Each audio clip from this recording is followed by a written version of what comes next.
500 টাকা একজন 100 টাকা আর পারছে না আইতে যেতে 7টাই দিতাম কেবল খারাপ তো না কিন্তু কত দূর রাস্তা 1 লাখ দিলে এবার যাওয়া যাবে আর ওই পরিতে নামতাম যে এমিক্রে আইছে নাকি তাদের 1 লাখে বইয়া রইছে আমরা এখন নৌকাতে পিপি পালসে যাওয়ার জন্য নৌকাতে উঠেছি পিপি পালস কি ফল পিপি পালস পিপি ফল পিপি নামগুলা নামটা জানি কে দিছে পানি নিচে তো কি পুরো পরিষ্কার সব দেখা যায় বেশি গভীর না তো হ্যাঁ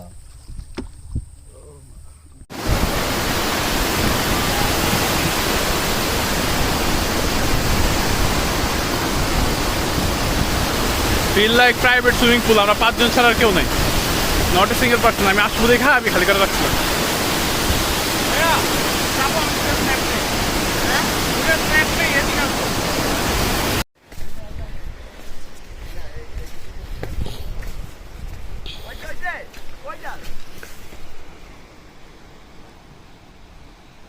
Come, come.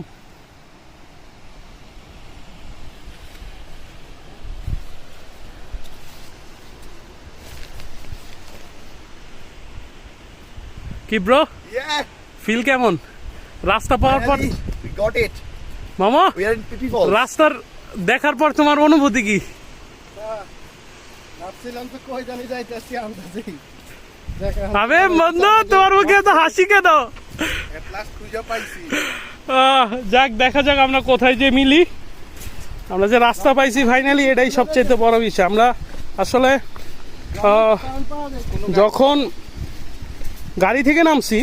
মানে আমরা এটার জন্য প্রস্তুত ছিলাম না যে আধা ঘন্টা কি 1 ঘন্টা ট্রেকিং করতে হইতে পারে কোন জায়গায় আছে কারণ আমরা আসলে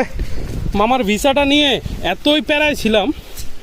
যে আসলে এইগুলা মানে এই স্পটটা নিয়ে আমরা ঘাটাঘাটি করি না আর এটা আমাদের 50-50 ছিল যে আসলে সময় হলে পজিশন সব কিছু নিজেদের ইসে থাকলে আমরা যাব তো যার জন্য ঘাটাঘাটি করি না কিন্তু এখানে এসে যে এরকম একটা পরিস্থিতি ফেস করতে হবে তার উপরে সবচেয়ে বড় বিষয় এখানে কোনো গাইড নাই রাস্তাও নাই কিন্তু যখন আমরা তারপর একটা রিস্ক নিয়ে আসলাম প্রায় 20-25 মিনিট ট্রেকিং করে আসার পর যখন দেখলাম যে হ্যাঁ আমরা ফার্স্ট স্টেপটা পাইছি কিন্তু ওইটাতে আমার মন ভরে নাই আমাদের আমরা লাস্ট স্টেপ দেখতে চাইছিলাম আর লাস্ট স্টেপের রাস্তাটা তো আসলে জানা নাই আর এখানে কোনো ক্লুও দেওয়া নাই যে এখান দিয়ে এভাবে যাওয়া হতে পারে তারপরও আমরা একটা রিস্ক নিয়ে একটা ছোট্ট একটা লাইন জাস্ট একটা রাস্তার একটা ঝিরিপথ যে লাইনগুলো থাকে যে মানুষজন হাইটে গেলে বোঝা যায় যে হিন্দি টাইলের মতো আছে এটা পাওয়াতে আমরা একটু রিস্ক ছিলাম যে দেখি সামনে যায় ফাইনালি আসার পরে আমরা সি ভি নাই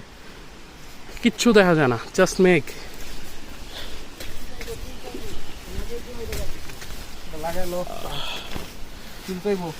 ওকে